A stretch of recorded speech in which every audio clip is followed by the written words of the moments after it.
a pedidos. Zé Paulo, Marx, ao estudar a sociedade capitalista, buscou construir um método que permitisse interpretar a história e compreender o funcionamento integral das sociedades a partir de contradições fundamentais, como a luta de classes. Ele perdeu essa batalha teórica para os pós-estruturalistas ou pós-modernistas, que refutam esse raciocínio em prol de uma interpretação que supostamente refuta a subordinação das distintas facetas da humanidade a uma raiz fundamental? Os pós-modernistas venceram a batalha teórica na modernidade? Ao menos no terreno da propaganda? Eu diria que não só no terreno da propaganda. Não só. Eu diria, por exemplo, que na vida acadêmica, e eu não me refiro apenas ao Brasil, hein? Atenção. Na vida acadêmica, o que ficou de importante de Marx está em nichos acadêmicos. Você tem no Brasil, em várias universidades, grupos de pesquisa, de estudo, de aprofundamento extremamente sérios. Eu diria que isso também ocorre na Europa e nos Estados Unidos. Mas eu diria que, num certo estágio da batalha cultural, Marx foi derrotado. Eu não tenho dúvidas quanto a isso. Lembre-se que em meados dos anos 60, salvo erro meu num pequeno texto de 1965, Sartre, Jean-Paul Sartre, não por acaso muito esquecido hoje, hein? Atenção. Sartre dizia o seguinte: o marxismo é a forma contemporânea da reflexão. Quem é que diz isso hoje, meu amigo? Quem é que diz isso hoje? Eu estou convencido que a partir dos anos 70, e essa baliza não é uma baliza arbitrária, eu diria que aí começa o trânsito do capitalismo monopolista, tal como nós o conhecemos, ao que eu chamo, a falta de outro nome, não acho que é o melhor, o tardo capitalismo, ou como gostava de dizer o Mandel, o capitalismo tardio. Acho que essa designação é precária, porque ela é puramente cronológica. Mas quando começa essa passagem do estágio capitalista ao tardo capitalista, que se marca por grandes derrotas dos trabalhadores em todas as latitudes. A década de 70 começa um refluxo político dos trabalhadores, sobretudo do seu núcleo duro. Eu estou convencido que a classe trabalhadora é mais ampla que o proletariado, mas o seu núcleo duro é o proletariado. Essa classe, e sobretudo esse núcleo duro, foi posto na defensiva e sofreu grandes derrotas.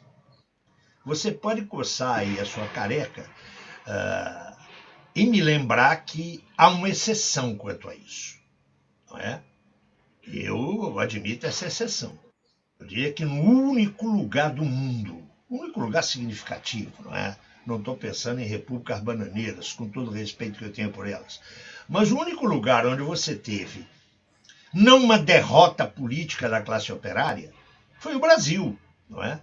O surgimento do PT, na transição dos anos 70 aos anos 80, e o crescimento do PT ao longo dos anos 80, chegando inclusive a conquistar uma parcela significativa de poder na entrada do século XXI. Eu não quero aqui emitir juízo de valor sobre essa trajetória do PT.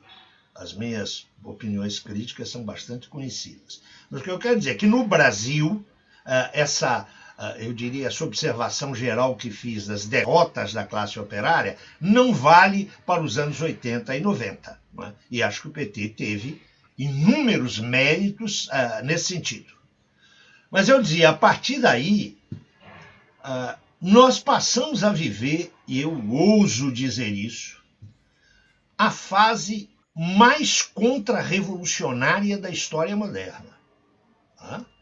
Isso é uma afirmação grave, eu estou disposto a debatê-la se for o caso. O que eu quero dizer com isso? Que nós ainda estamos vivendo um período onde as forças do trabalho sofreram derrotas seríssimas. Seja no mundo capitalista, não é? Pense no papel absolutamente erosivo das administrações Reagan e daquela senhora que a nossa imprensa gosta de chamar de senhora ou dama de ferro. Eu prefiro chamá-la de megera de ferro, a senhora Thatcher, que descanse em boa companhia, não é? Você vê que a espinha do movimento sindical foi quebrada, uma repressão brutal, uma repressão. Não foram apenas meios ideológicos que levaram a esse recuo dos trabalhadores. Nós estamos vivendo, insisto, o período mais restaurador, mais contra-revolucionário da história moderna. Me atreveria a dizer que é mais sério do que o período de auge dos regimes fascistas clássicos. Não é? Então, nesse sentido, note, as forças do trabalho sofreram, e digo, não foi apenas no mundo ocidental, não é?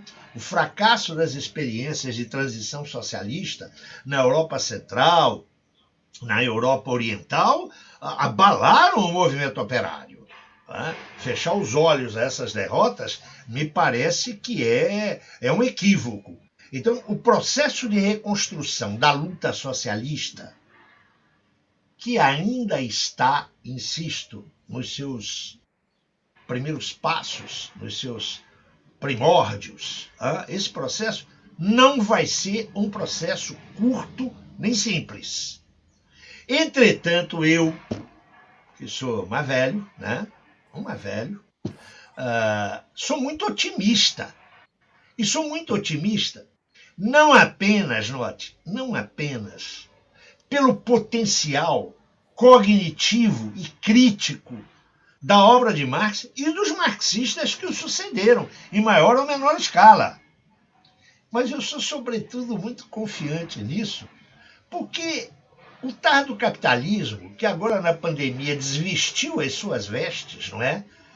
Alguém ainda acha que o tardo capitalismo pode oferecer para a humanidade alguma perspectiva, uma mínima perspectiva de uma alternativa, note, apenas decente de vida?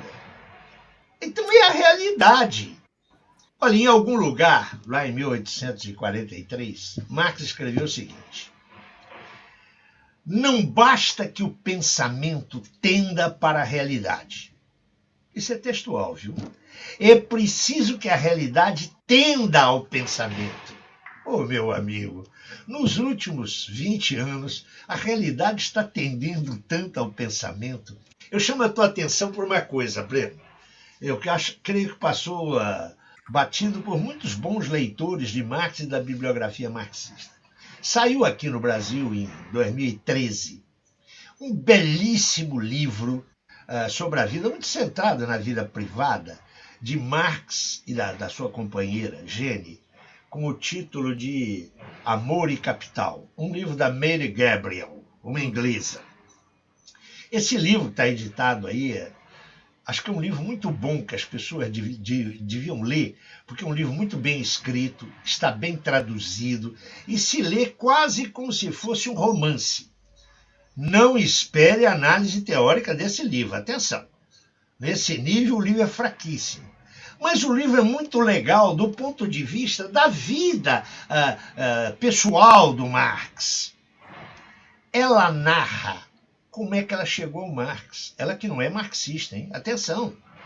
Ela era uma jornalista que cobria assuntos de economia para grandes jornais europeus.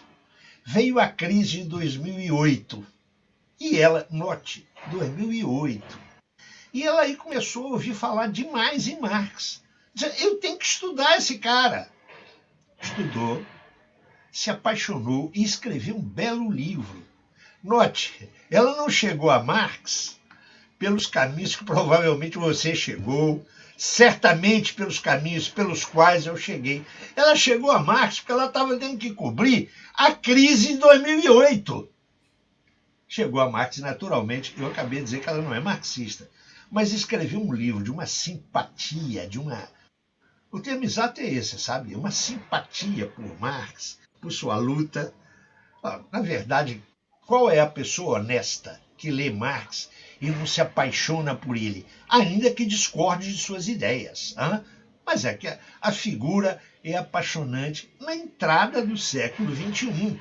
Volto lá à tua questão, meu caro entrevistador e inspirador do Opera Mundi. Marx é um nosso incômodo companheiro de jornada.